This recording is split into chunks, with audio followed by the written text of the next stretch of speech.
Grandma. I call my grandmother Gia. I call her Suki. Grandma. Yeah, Grandma. Grandma. Nana. I think she thinks that like Granny is like kind of cute. Like I think that's her like Jenny from the Block like upgrade on Grandma. So only my sister and I call my grandmother Gia. It was like a Suki now, you know, so she's Suki to everybody. Good night, sweetheart. Well, it's time to go. Good night, sweetheart. I haven't really heard her talk much about her life and her experience. She instilled like mannerisms and being very poised and always putting your best foot forward. Because my grandmother is really sure about who she is.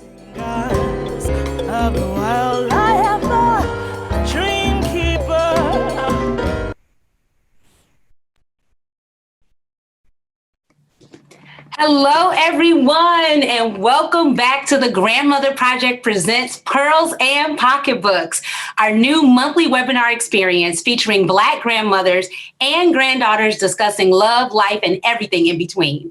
I'm Melanie Brazil, and I am the creator of the Grandmother Project, an original 9-episode docuseries, which you just watched the trailer for, now available on YouTube. Be sure to like and subscribe. I am so excited to be back with you after last month's awesome conversation on Black love. Thank you to all of our grandmothers for sharing their wisdom, and thanks to all of you for your support. It was absolutely wonderful. And of course, if you missed it, you can always check it out on our YouTube page. But today, we have got an all new topic to close out Women's History Month with 3 amazing women who will be reflecting on the legacies and lasting impacts their grandmothers had on their lives. Welcome to Pearls and Pocketbooks, Episode 2, Legacy. So without further ado, I would like to introduce our guest. Our first guest, Dominique Bozeman, is the founder and CEO of Sprays. Sprays is a vegan body care line that creates moments for daily skin praise, seeking to disrupt the clean beauty industry by making healthy beauty accessible to all. Sprays is currently retailed in Whole Foods Market in the South region in Georgia. And in 2020, Dominique received the Google for Startups Black Founders Fund Award. She is also a Justice Fellow at Pro Georgia's Women of Color Initiative. Dominique received her law degree from Loyola University in Chicago, School of Law, and she also happens to be my dear, dear friend. It is my pleasure to introduce you to Dominique Bozeman. Dominique, welcome. Hello. Thank you so much for having me. How are you? How's it going? I'm doing really good. I'm so excited to be here tonight to talk about these amazing women. So I am great. It's such a pleasure to have you. Thank you so much for joining us. All right, we'll be back to you in a second. All right. Well, our next guest combines her love for people and plants through community gardening. By education, she is a community researcher for the School of Public Health at UIC. By love, she is a gardener who loves to grow anything. She has taken her love for gardening and founded Grow Something, a service that provides guidance to those wishing to start gardens, strengthen their house plants, or create beautiful arrangements. She enjoys trying new things to grow and sharing her knowledge and love for the earth with others. She has presented her recipe for happy gardens with Chicago Public Schools and at churches to help students and congregations grow food. She was also recently featured in the Chicago Defender alongside other Black gardeners. Gardening has been around for many centuries, she says, and doesn't take much science, just love and consistency. As she always says, either it will live or die. So let's grow something. It is my honor to introduce to you Becky Fair. Becky, how are you? Hello. How are you today? I'm good. It's March. Have you started your growing season yet? Already, girlfriend. We got little tomatoes going, various things, just some tulips. But yeah, most definitely it's time. We're in the dirt. It's time. All right, then. That's awesome. Well, I can't wait to chat with you in a little bit. Thank you so much for being here, Becky. Thank you so much for having me. All right. Last but certainly not least, our next guest is a health policy expert and strategist who has dedicated her career to improving healthcare policy and transforming healthcare delivery systems to achieve better and more equitable health outcomes. She has served as a trusted advisor to governors, cabinet secretaries, and health system leaders as a state Medicaid director, deputy governor, academic medical center executive, and consultant. As a former deputy governor of the state of Illinois, she led the state's implementation of the Affordable Care Act. She is currently Chief Advocacy Officer for Amita Health, a health system with 19 hospitals and over 200 care sites across the Chicagoland area. In this role, she is responsible for Amita Health's government affairs, public policy, and health equity strategies. She holds a BS in molecular genetics from The Ohio State University and an MPP from the University of Chicago Harris School of Public Policy. She is also my cousin. It is my pleasure to introduce you to Crystal Thomas Gary. Welcome, Crystal. Hey, Melanie, how are you? Hey, I'm good. It's so good to have you here. It's nice to see you. Yeah, it's great to see you. It's great to be here. Thanks for inviting me. I cannot wait to celebrate grandmothers and to just celebrate the impact that they have in our lives and just the importance of family. You know, I mean, both of us are very family-oriented people. So this is a great project. Thanks for having me be a part of it. Oh, it's my pleasure. Thank you. So welcome, ladies. We'll have everybody join us now. We are just so thrilled to have all of you here. It's just really a pleasure. I admire each of you so much. So I'll just get that out the way now. I'm so happy to have you here. So let's get started, y'all. All right. So, you know, I've been thinking about this topic and I've been thinking that, you know, as women, especially as Black women, there are two types of educations that we receive, you know, one from school, getting those degrees and learning on the job. And the other one is a learning that comes from other women, our mothers, our grandmothers, and women in our community who play these roles for us. So I know that each of you are very accomplished in your own rights with thriving careers. But today, we're going to talk a little bit about the learning that you received from your grandmothers. And so we're going to start with Dominique. Dominique, can you tell us about your grandmother? Sure, I would love to. So my grandmother's name is Odessa Grant. She is from Savannah, Georgia. There she is. She had 8 children, 7 of them boys, and 1 girl, which is my mother. I called her Granny, the first of the grandchildren to call her Granny. It started with me, and then everyone else followed after that. But she is really the most loving woman that I know. Her favorite phrase to anyone is what was God loves you, you know, and so she just had a heart for people, and she had a great way to make everyone feel special and feel loved. And so we were very, very close. She lived with us from the time I was 6 years old. Once I went off to college, I was her special granddaughter. And so we were very close, and I'm so honored to have grown up with her in my home and to have her legacy a part of my life. Thank you so much. And I had the pleasure of knowing your grandmother. We're going to get more into that later, but just an amazing woman and somebody that also had a hand in shaping me as well. Because there was no leaving your house without walking past Granny. That's right. Let me see what you're wearing. So Let's see what you all are wearing. We tried it, y'all. Oh man, that's beautiful. So now we want to talk, we want to hear from everyone. So I'm going to now go to Becky. Becky, can you tell us about your grandmother? My grandmother was a big gardener. She was a big gardener. I learned a lot of my gardening do's and don'ts, trials and errors from her. She made it seem so simple. Her name was Leontine Lemon. Her middle name was Lillian. She grew up here on the south side of Chicago. The home I live in right now was the home that she grew up in. I remember being in this house as a child. I've lived in Atlanta. I lived in Tennessee. I lived in Nashville. When she passed away, I moved back home to this house. So I'm raising my kids here. I remember me being here at the same age that my children are currently here. But she went to school here. And one thing I remember very distinctly about her is she's one of the reasons I went to a HBCU. She went to Northwestern, and she used to tell me that was the only time you got to really be around your own people. She was like, she didn't even let me look at other schools, really. She was like, no, go check out those Black schools. You go check out those HBCUs. So that's one thing that sticks out real clearly about her right now. Thank you so much, Becky. And yes, she went to Northwestern, which was my alma mater. And I have a fond memory of your grandmother telling me, kind of warning me about what I was going to be in for at Northwestern. And I thought, times are different now, but she knew what she was talking about. There were some challenges in Northwestern, definitely. But that was, she was such a trailblazer to have gone to that school when she did. So we're going to get back into that as well.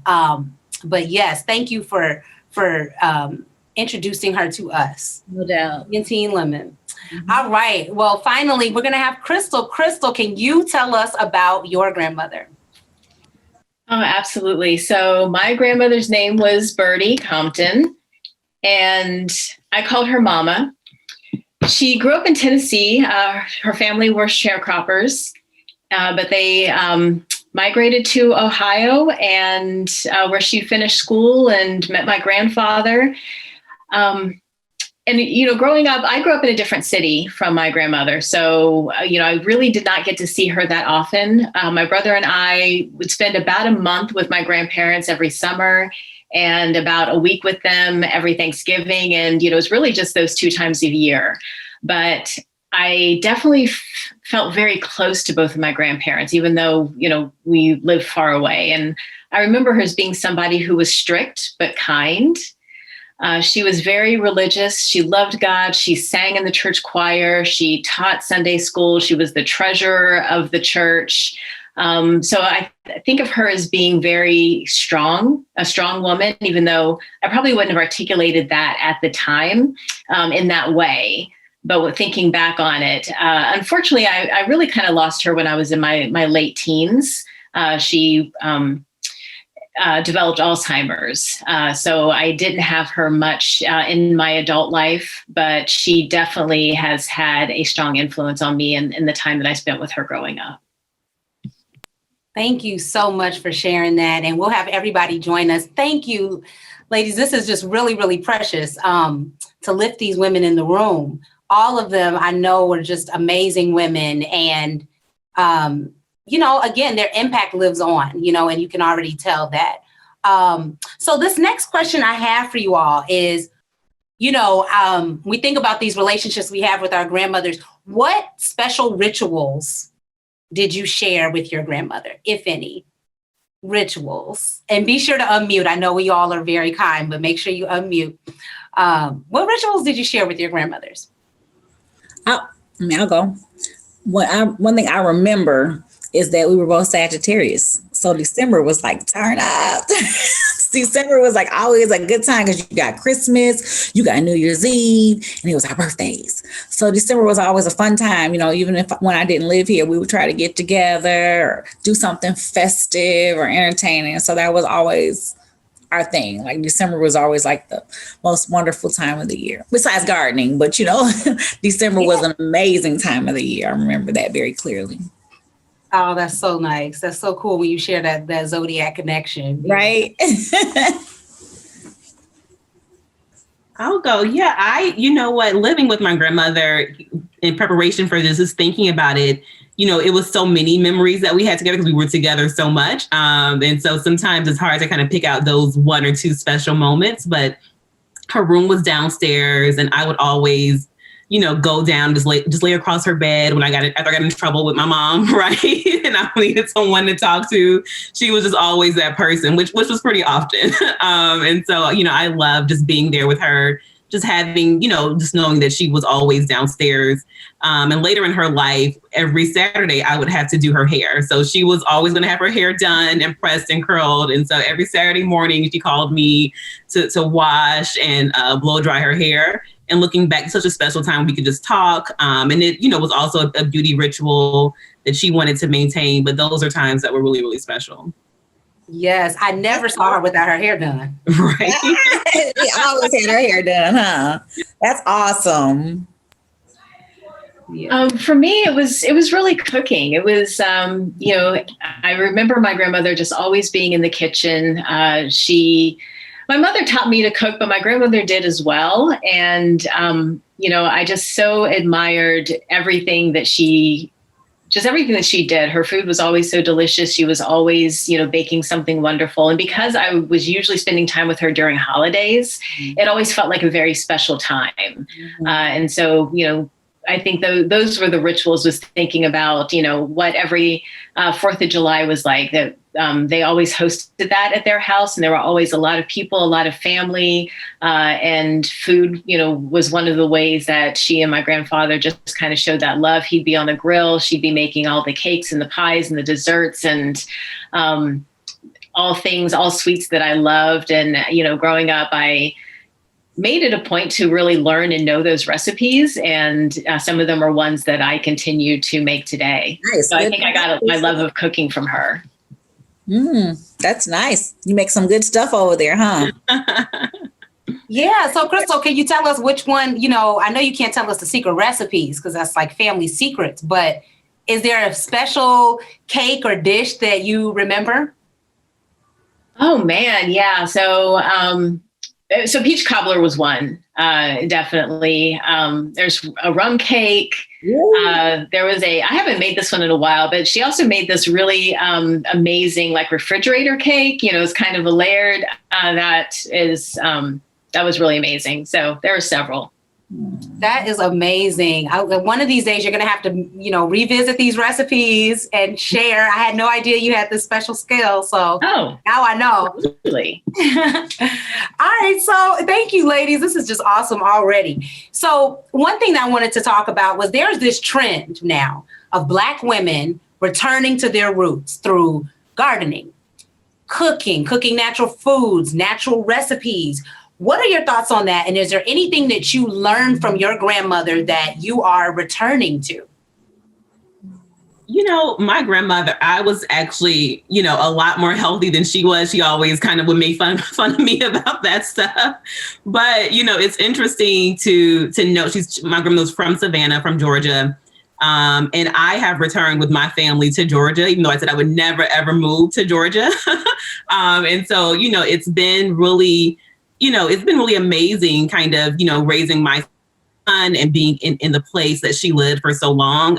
It's not lost on me, that I ended up here. And so I think that there's a return for me in that sense. And she always, wanted to come back home towards her later years in life. And so now that we're here, I think it's not a coincidence. That is powerful. And I don't know that I've ever thought about that connection, but that is powerful. You've literally returned to where, your grandmother was from. That's beautiful. Anybody else want to jump in on that? I remember coming home one time when I was in undergrad. And I had like, this fly outfit on. I'm like, oh, Granny, check out my velour jogging suit. I got it in pink. I got it in red. I got it in blue. She goes upstairs in the closet and she says, check out mine. She says, styles repeat themselves every 20 years, baby. And she said, if you live long enough, you'll see it. She taught me how to pin curl my hair. And I know girls pin curling. You know how girls wear the single ponytails now? We were doing that. They were wearing the crimps, the silky dreads, all those things. Style just repeat themselves. Life repeats itself like every 20 years. And I remember her saying things like that. In the gardening, it was just, she made it so, some people put a lot of scientificness on this gardening. She made it so organic, simple, and plain. She made it like, we're mothers of the earth. We give life. She made it like more of like an empowerment thing. So it was more like a competition thing. Let me put these seeds in and see if I can get these tomatoes to blossom. And, I started doing that. Then I just started doing everything. But I just remember her always just keeping it simple, things that should be complicated and difficult. She would always find the simplicity in it. And I try to do that in my own parenting. I'm watching my own kids, they're teenagers. I'm like, don't make it too complicated, Becky. Just keep it simple. That's so good. That's so good. Those styles repeat themselves. And I mean, we saw that picture. She was looking fly in that fur. The style is there, and also that simplicity piece, that is really, thank you for sharing that. We got to hold on to that. Mm-hmm. Anybody else want to jump in on that question? All right, well, let's move on. Now, this was sort of similar, but this is a little bit different here. I want to know, because, when you're young, you sort of like brush the stuff off when you're listening to your elders. But were there any lessons that your grandmother taught you that you didn't understand until you got older? Oh my goodness. Okay. I have another like more profound one, but really the one that she used to always say for peace sake, right? And when you're younger, sometimes they have these phrases and we don't even actually know what they're saying. We just know how it sounds. And so for a while I was like, what are you even saying? And so when I got older, the saying for peace sake, it's like sometimes we have to do things for the sake of peace, whether it's ourselves or the situation, and it's okay to kind of let go, and to take yourself out of it for the sake of peace of everyone. And so that was her favorite saying that has stuck with me, that I understand now, being a mom, just having to take my emotions out of it, and for the sake of my family, what's best for them, do things a different way. So that definitely was is the lesson that I now understand. For sure. For me, my grandmother, so I was a pretty impatient child. And, so I was always like, just never really in the moment. I was always thinking about or wishing for, something else. And, I would always be like, oh man, I wish I were older, or I wish it was Saturday, or, whatever. My grandmother would always say, don't wish your life away. Oh, wow. Don't wish your life away. Wow. It will pass by sooner than you think it will. And, so obviously not something I really understood as much in that moment. It kind of stopped and made me think. But as I've gotten older, those words always come back. And even as I was growing into young adulthood, that would come back to me like, you always want to get through whatever the tough season is, or I can't wait till I graduate. I can't wait until whatever. Mm-hmm. And, it's just that, reminder to just, savor whatever moment you're in, whatever season you're in. Don't just wish it away, kind of be in that moment and learn to enjoy it. And it really helped me. And that was, I think one of the greatest lessons she gave me. That's beautiful. Absolutely. It sure is. Becky, did you want to get in on that one? I forgot what I was going to say now, girl. Anything that I'm not wishing my life away. Right? I'm like, that's profound. I'm trying not to wish my life away. Right? I'm like, oh, I hope I'm not wishing my life away. Granny right now. So I hear your granny right now, but anything that you understand now that your grandmother said that you didn't understand until you got older? I remember I used to think sometimes that my granny was selfish, but she always kind of saved a little piece of her for herself. Like she always would, she was real good at persevering, preserving, I guess, saving a little piece. And that's what she taught me. And I really saw it manifest when I became a mom, because if I spend every piece of me, then what do I got for them? What on God's earth do I have for them if I don't spend every little piece of me? And Granny always say the little piece of herself for herself. And now, it'd be like, well, that's just how she is. But when I got older, you need a little piece of you for you. And it's okay. It's okay. It's okay. Now that I'm older and I'm multitasking, I'm a mommy and I'm out here working, I'm hustling, I'm trying to be pretty, I'm trying to be a role model, I'm trying this, wearing all these big glorious hats. I still got to save a little piece. If I'm a wife, you know, I got to save a little piece of Becky for Becky. And it's okay. Yes. It's okay. That is, Becky, Yes. that is a great lesson. It's okay. We have people in the chat. I'm going to shout them out, Andrea and Gina. Yes, saying so many gems. Thank you, Gina. Thank you, Andrea, for the shout outs. This is just blessing me. So now I'm going to ask this question, and I don't know, it may or may not apply, but did you all ever bump heads? And if so, about, on what? Or did you even have the ability to bump heads? Or was it like, we ain't bumping heads because that's your grandmother? Anybody? Who want to take that one? I'll take that one. I'll take that one. So I'm gonna follow Becky's lead here and say I am a Leo. My grandmother was an Aries. So we're both fire signs. Fire. We both had tempers. I'm a kid, right? When I knew my grandmother. I couldn't really bump heads with her because she was the adult. But there were plenty of times that I remember, like I was either being sat down in the chair, again, given my 10-minute timeout, or I was, sent outside or whatever it was. Because I like to have my way, and I kind of challenge people sometimes. And one thing that my grandmother gave me, this is actually another one of those lessons, Mel, was, I think that I was a lot like her in temperament. People have kind of told me that. And I think she recognized that and saw, a lot of herself in me. And that's probably another reason why, you kind of tend to bump heads, with people who you're a lot like. And my grandmother, she was always singing. She was always humming. She was actually always humming. Like, she was a beautiful singer. She sang in the church choir, but she was always humming just around the house when she was cooking.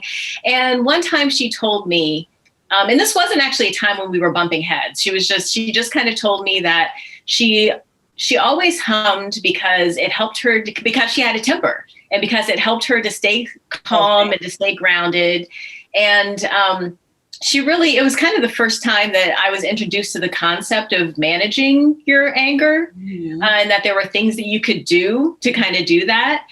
So it was just, kind of one of those teachable moments, and another thing that just kind of stayed with me. And my thing isn't humming or singing, but I just kind of learned my own ways of being able to kind of manage that. What's funny is, like, we don't think about our grannies being like little kids and like having anger issues. Like, you hear granny you don't think about that, but they were once our age. They were once youngins. Yep. It's so funny to hear you say that, but she was once a hothead, or she was once a whatever, Yep. Anybody else want to get on that? Dominique, you didn't get the chance to bump heads, did you? No, we didn't bump heads, and my grandmother was so like sweet, she was so sweet. and I think, she really spoiled me. And so she probably like let me do what I wanted to do to a fault. We only bumped heads about maybe what I was wearing, because she was very conservative. So it was like, where are you going with that? I'm like, Granny, come on, it's not that serious. And so, but even that was care and love. The only thing that would really kind of make me upset with her is that she would be like, let's have a girl talk. I won't tell your mom. And inevitably she would tell my mom. So she was like, well, I can't keep secrets from your mother. And I'm like, I thought we had an understanding here. So ultimately she's like, the mother-daughter relationship is the most important, and she would honor that. Right? Hello. Yeah. Right? That's powerful. I'm sorry. Go ahead, Becky. No, I was saying we didn't really bump heads because I was so busy bumping heads with my mama. So right. Your grandmother was your refuge. It was like, help. I would call her it would you would call Granny to tell on your mama, but then that really did not work. You thought that you was calling Granny. Let me tell you what your daughter did. She's like, wait a minute, So she never really had to redirect me, or I more looked up to her. I didn't want to do no wrong in her eyes. I ain't mind doing wrong in my mama's eyes sometimes, but I didn't want to do wrong in my granny's eyes, though. Ooh, that is so powerful. And I agree with that 100%. It's like your grandmother sort of sits at this other level, And like you said, you can kind of go to her about your mother and get that refuge. But Dominique, you brought up something, and we're going to get to we're going to jump a little bit because you brought up something that one of our viewers submitted a question. And they submitted this when they registered. So we have a question from Cassandra in Illinois, who wants to know, in what ways did your grandmother spoil you? In every way, like literally every single way. You know, I had the best dresses when I was little. We had to go to special stores. You know, it was whatever Dominique wants. You know, she was really great. And then living with her, you know, I had like a special privilege that some other grandkids didn't have, just because she was there so much. And so yeah, she cooked for me whatever I wanted. You know, she was there. Anybody else? Ways? Yeah, I mean, this is becoming a theme, but I think she spoiled me with food. Another one of my memories of her was just whenever we were there, she always cooked huge breakfast for us on the weekends, which I loved. I loved her pancakes, and it just felt like a special time, and we'd all just sit at the table together. And, it was just one of those things. But whenever my brother and I would come and stay with her in the summers, she would just, we'd have that fridge downstairs in the basement, and it would always be full of things that we loved, like popsicles and, juice box, whatever it was. And, it's just great. Yeah, something about these grandmothers with extra fridges sometimes. You're like, what are you getting prepared for? But they stay ready, For us. They was getting ready for us. Exactly. I guess if you stay ready, you don't have to get ready. You gotta get ready. Man, I love it. I was gonna say, I just remember my grandmother, because she was retired, right? And she only had my mama. She had that one child. She had my mama young, right? So my granny learned, then my grandfather passed away, okay? My grandmother learned to spoil herself. So everybody around her was lucky. She was going to have you was going to Army and Lewis for lunch for no reason. You was going down to Marshall Fields. You was going, that's just what Granny did. So if you was hanging out with her, yeah, you was going to get spoiled. At Christmas time, she had the best wrap gifts. You couldn't wait to see what the box looked like. Just the box alone, what Granny was going to bring over. You know what I'm saying? So Granny always spoiled herself. So being around her was like always like a good time. I love it. I love it. Yeah, like with the real wrapping paper, With she go downtown and get it wrapped. You know what I'm saying? Right? Ooh, what Granny got in that box, Oh, I love that. I love that self-care piece that you're bringing out, Becky, because that is so important. And so often, we're fed this narrative that Black women need to be these mules of the earth and sacrifice and put yourself last. And there is some sacrifice that sometimes happens when you are a mother and a grandmother, but I think that it's also important for us to take care of ourselves. And that's a beautiful lesson that, you're bringing out, that we can learn from those women. So now, because you all are all so awesome in your own rights, I want to sort of switch gears a little bit. I know that you all, let's talk about the work that you all do. Dominique, you're a businesswoman, and Becky, you've got your business helping people with gardening, and Crystal, you are a trailblazer really in the health advocacy space. How do you all seek to honor your grandmothers in the work that you do? How does that sort of play a role in the work that you do? Well, for me, my company, we had these odes to self on the products that we had, these mantras and affirmations, and they're literally, my grandmother's name, Odessa. And really, she was just so loving that the idea of having a body care line that teaches us about loving and caring for ourselves is really a continuation of that. But I think that for me as entrepreneur, it's really a journey in faith. It's a faith walk every day. And my grandmother was, so steep in her faith and her church. That's what we all know her for. And so really kind of setting that foundation of spirituality is really something that I lean on every single day. And I think has really been brought out through my, choice of being an entrepreneur for sure. I know that's right. It is a faith walk, and you're doing it every day. Faith walk. Faith walk. Yep. Anybody else?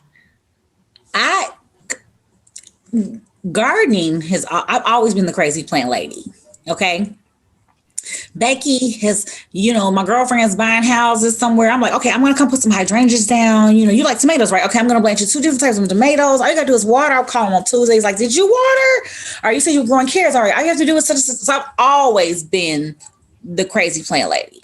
And grow something literally is something I've always said. So like anywhere from, if I turn the camera around, my living room is full of nothing but plants, but it could be anything from starters to succulents to very exotic things. Try something. Just try it, So the fact that I have made some sort of profit, I had a professor in undergrad. He said, his name was Dr. Broad. And he was like the coolest cat from California, like San Diego, had on flip-flops in the middle of Nashville.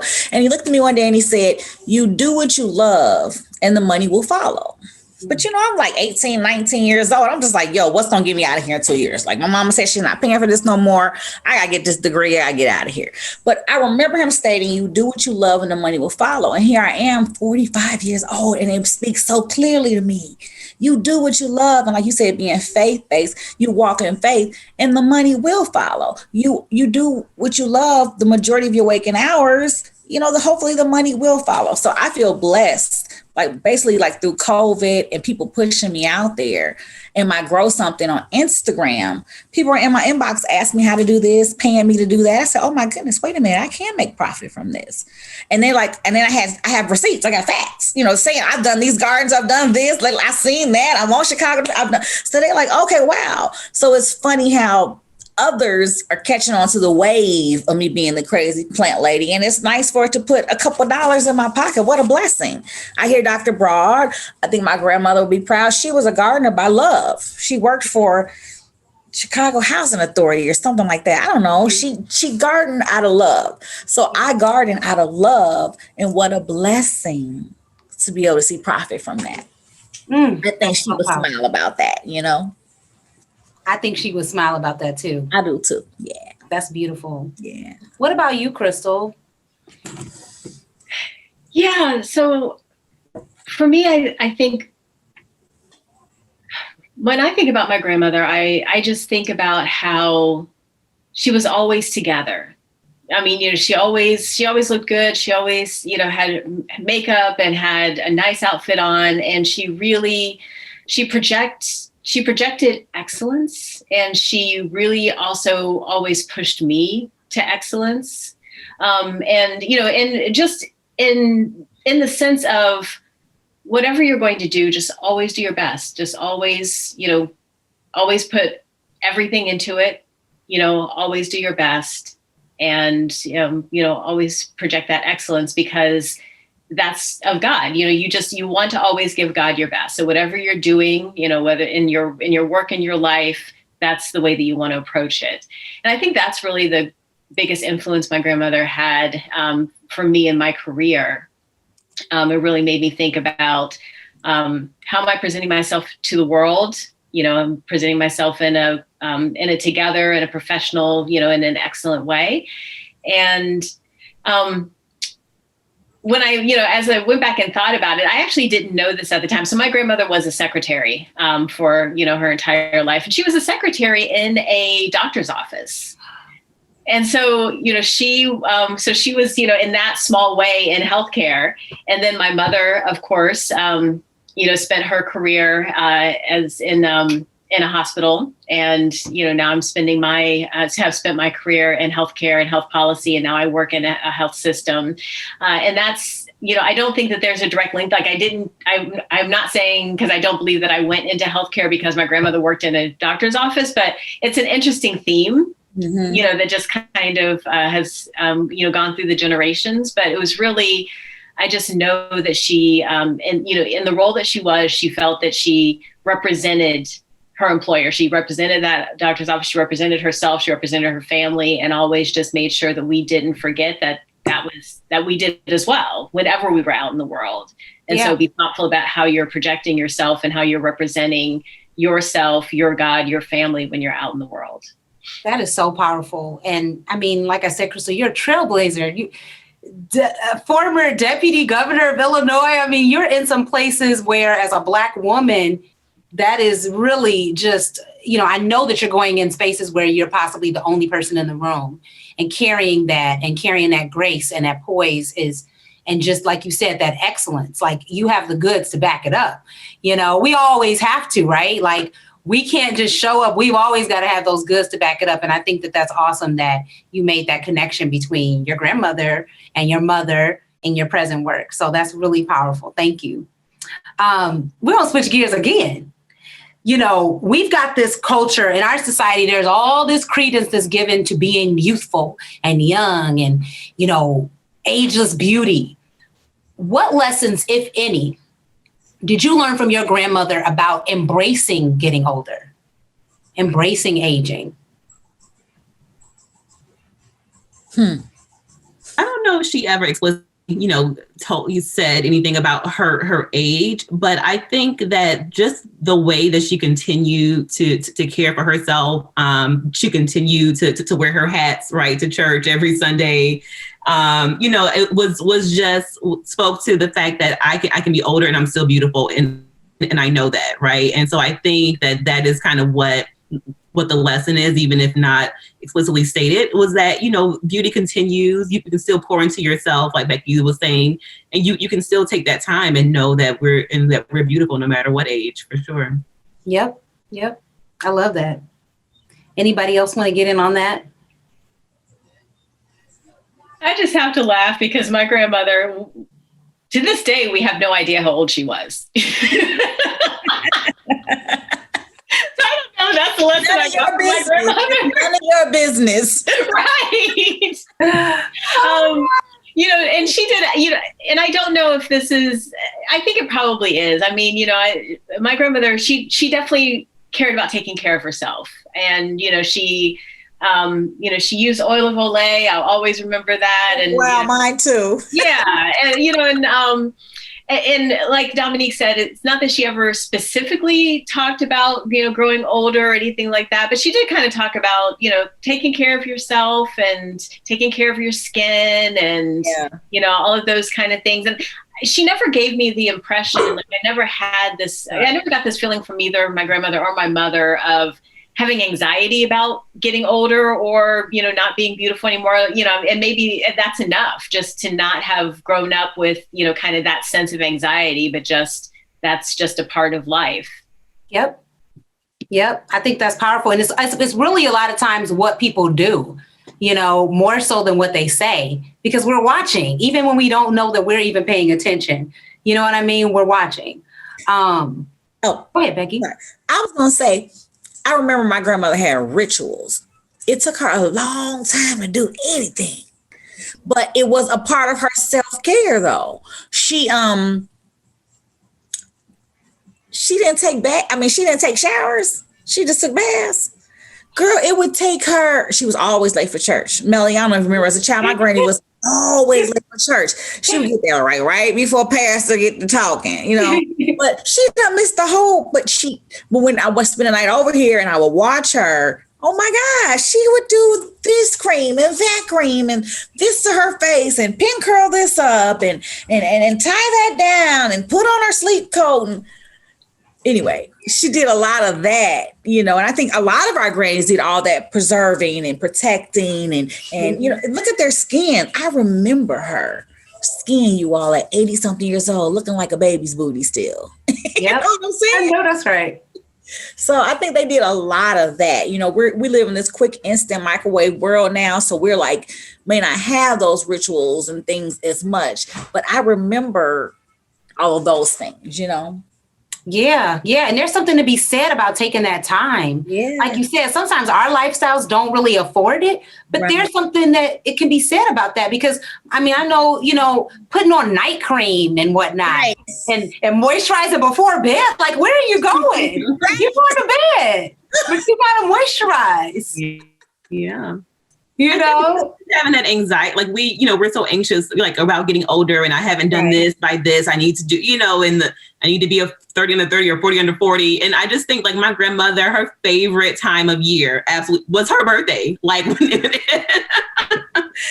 I'm like, you're 80 and you're still excited about birthdays. But yes, like that was her favorite time of year was her birthday. And so I think that we can take a lesson from that, and appreciate, our birthdays and getting older, and not be so filled with anxiety about that. That is hilarious. What month was her birthday?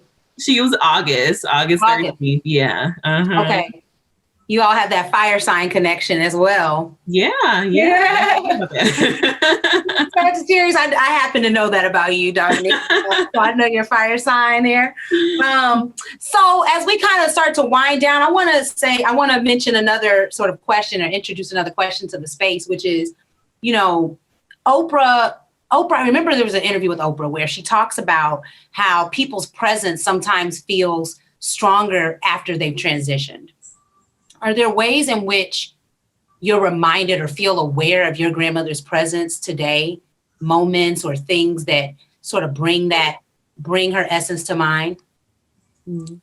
Yeah. I'll start because I live in her house. Okay. So it's very interesting for me. This is, as I watch my 12-year-old just handing me some water, I remember being here she's 13. I'm sorry. She corrected me. I remember being in this house as 13. So I have that connection still. Like I could be doing something, I'll still smell my grandmother. But she lived in this house for 40 something years. So I'm blessed, that's how I just said to Dre the other day, my husband, I said, I haven't dreamed about my granny in a while. And, and he says, well, she's here with you every day, and she is. She's here every single day. So that's my connection. And I'm very vintage, and we were the same size. So I have clothes and shirts. I wear hers. I got coats because she had nice things. So I have, skirts, jewelry, things that I still wear of hers. We both were like a 16, 14. So I got lots of stuff that I still slide into that might've been Granny's. So that's interesting. And plus, what we say is styles repeat themselves every 20 years. So I'm still, I'm keeping it together. Right. You can fly now. And people like, get that. You like this vintage. You can't even get this. Right. I love it, Becky. Anybody else want to jump in on that? Yeah, I think, being in Georgia where she was from, sometimes we will drive down through Savannah. They're still these cotton fields. And they used to pick cotton. Actually, when she was younger, she would tell me stories about it. And, but I feel like you can just feel, their presence and their energy just even in my physical space, in my geographical space. And so, I think about her all the time. I think she's more present. I think because we live together, like I said, sometimes you kind of miss those special moments because you're with them so often. And so now there's a time to really just reflect on those lessons. And she was really the nurturing force in my life. My parents, your parents are busy and they're working and they're going there. And she was the person who will stop and listen and see me and hear me. And I think with my son, it's so important for me to see him and hear him because of her legacy. And so it's beautiful to have that presence now. Wow. That's so beautiful. That is so beautiful. Thank you, Dominique. Anyone else want to get on that? Yeah, so I don't have that same physical connection of living in the same space as my grandmother, but there are definitely moments where I feel her. Sometimes, as I mentioned, when I'm cooking, when I'm making one of those dishes, I'm remembering her and feel like sometimes I might be channeling her. And I do dream about her. Some seasons I dream about, her a little bit more and some not, or I'll dream, that I'm back in the house, my grandparents' house. So I definitely have those moments and I feel that she's close to me. Wow. Yeah, that's so beautiful and powerful. And I think it's just important for us to, speak these women's names and to evoke their presence because this is our history and these are our people. We're very blessed because we don't need to look very far for people that inspire us. We've known people that are amazing. We don't need to necessarily look up to celebrities and people like that because we've got these people right in our families that we've had that we can look up to. And that's really what this project is about. And I think it's just important just to remember that, you know what I mean? That we've just had this, it's so abundant, really having their presence. And I just thank you all for sharing that experience. We have a couple of questions that we'll skip to from our viewers here. And one we've got specifically for you, Becky, that came in from Claire, who happens to be my grandmother from Chicago. Yeah. She wants to know, can you use pots to grow vegetables if you don't have space outside for a garden? I would, it would depend on the type of what you're trying to grow in the pot, and then the type of pot. For example, ceramic versus plastic, drainage hole, no drainage hole.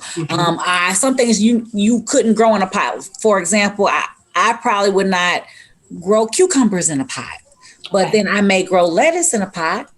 So Ms. Rain, just let me know what you're trying to grow over there, sugar, and I'll let you know if you can grow it in a pot. And I have seeds here. I have abundance of seeds. Like, don't go out and buy no seeds. I got so many seeds. And then you need what I would call a seed starting soil to start it in. Awesome. Thank you for that, Becky. Thank you. See, we're getting a masterclass right here. Before I get to our other questions, I have to shout out Dominique and I's 5th grade teacher is watching, Mrs. Lewis. Hi, Mrs. Lewis. Hi, Mrs. Lewis. I saw her in the chat. Oh my goodness. We both attended Beasley Academic Center. Oh, wow. And I know that's and we also went to Whitney Young, which is a connection from you, Becky. Dolphins in the building. Hey. So we just wanted to bring that out and acknowledge you. Thank you so much, Mrs. Lewis. And that's just a testament to the education we got at Beasley. Right. We're still in touch with our teachers. Yeah, speaking of wonderful women who poured into our lives, and who made us who we are, Miss Lewis was just always, such a nurturing teacher, and she just cares so much about us and her students. So I appreciate you for sure. Wow. She said she was our age when she started teaching at Beasley. Wow. Yes, definitely one of those teachers that, Dominique, you said something very powerful, which is you saw us. Mrs. Lewis, I had the sense that she knew me, Melanie, and she saw something in me, and she saw something in everybody, which that's so powerful. And when I tell you I hung on to that when I got to Northwestern, that is what got me through Northwestern, was knowing who I was. So I thank you for that. So we've got some other questions here. Oh, we got a question. All right. Via the Q&A. This one is from Jeremiah. He says, as adults, are there things about your grandmother's ways of living, choices, etc., that you've started to understand better or differently? Most definitely.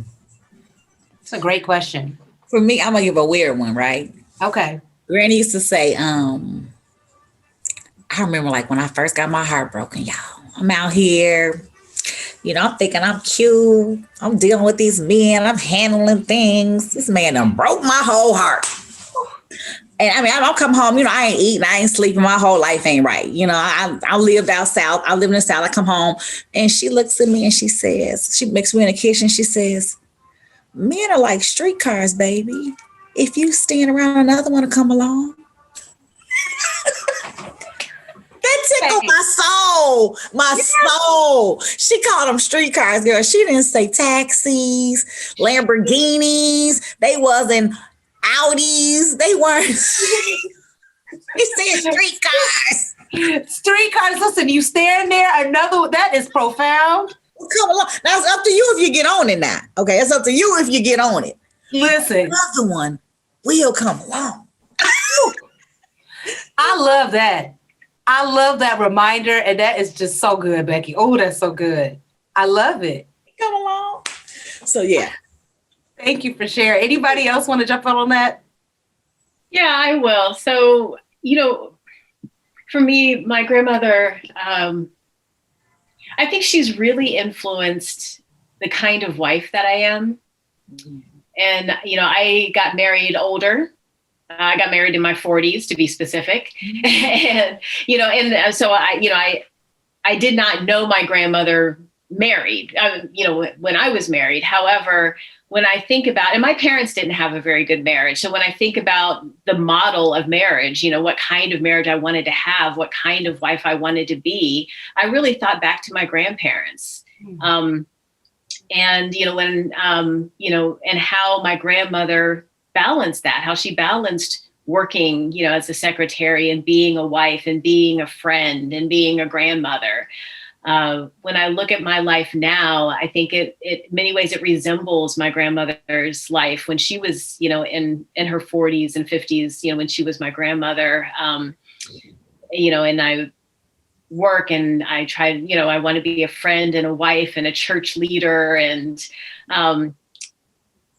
how, I like cooking for my husband, and I don't do it because I have to, not because that's like my role, but because, that's kind of that's just the way that I feel. And that's one of the ways that I express, kind of my love and appreciation for him. And that was the feeling that I got from my grandmother. She never really said it that way, but my grandfather knew how to cook, and he, he did plenty of things around the house. I got the feeling that she did that because she wanted to.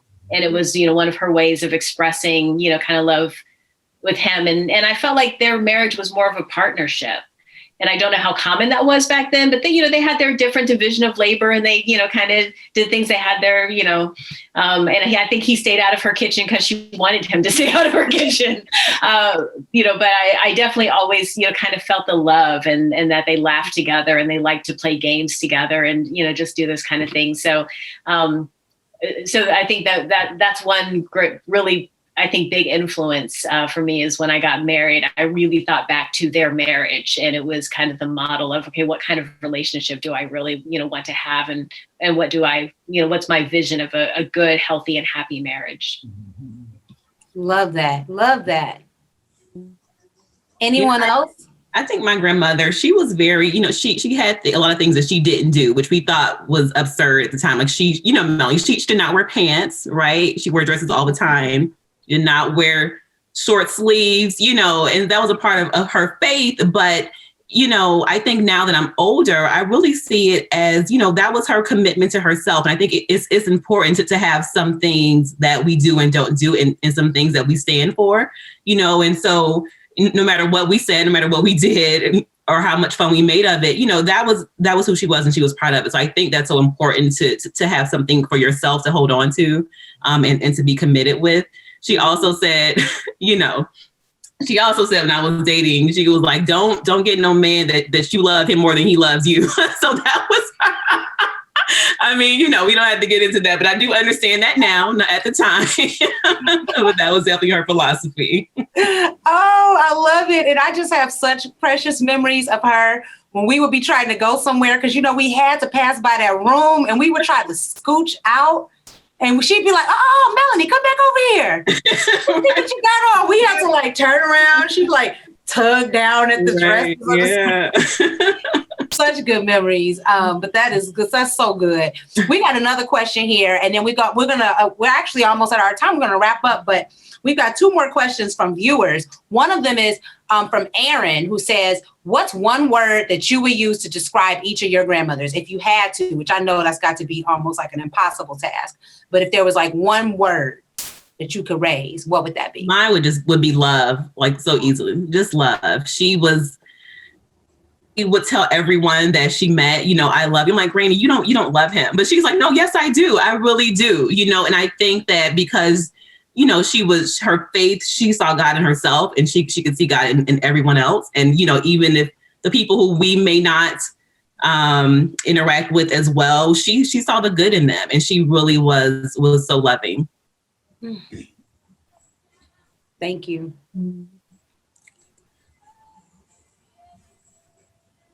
I would say determined. My grandmother was determined. What she was going to do, she was going to do it. And it wasn't like aggressively. It was like, this dope assertiveness. You could tell when it's too much aggressive, but she was just very assertive and poised. But we'll go back to my one word, as you stated. I'm going to use the term determined. Oh, yes, powerful, determined, love. The word that comes to mind for me is strength. I love that. Yeah, strength. Strength, determined, love. So, so powerful, ladies. This has just been amazing. We've got one more question here from Linda in Georgia. Thank you, Linda. Thank you, all of you, for watching. All the people in the Q&A. We just want to thank you. We just really appreciate this. This has been beautiful. And thank you for staying with us throughout. This has just been an amazing conversation. Linda wants to know, ladies, what does legacy mean to you? Legacy. That's the title of today's episode 2. And so we'll end on that. What does legacy mean to you?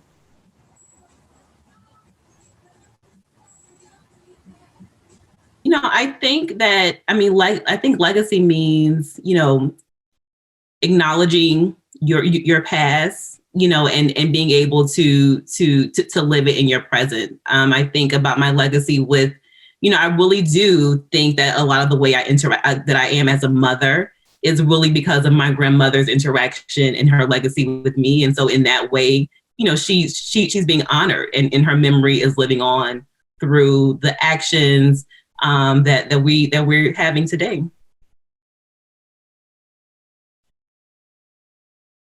To me, legacy is the lasting influence that you have on others. And, my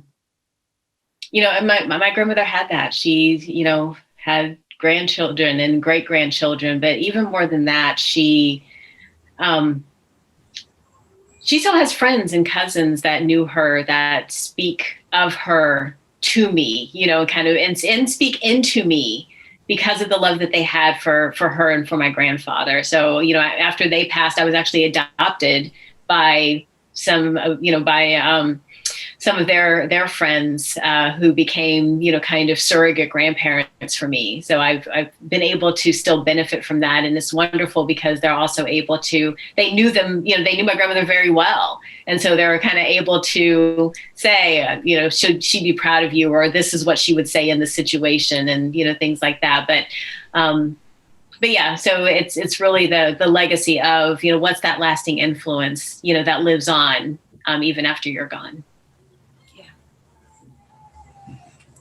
I would say legacy is pulling down all the goodness and greatness from the ones who aren't, maybe here to tell a story anymore, making sure my kids understanding how awesome this, their great granny was, and I just tell them having facts, and showing them photos and things like that, just pulling, and if it's something that went wrong, learning from that, not ignoring it and pushing it under the rug or something, but trying to learn and correct that for the generations to come.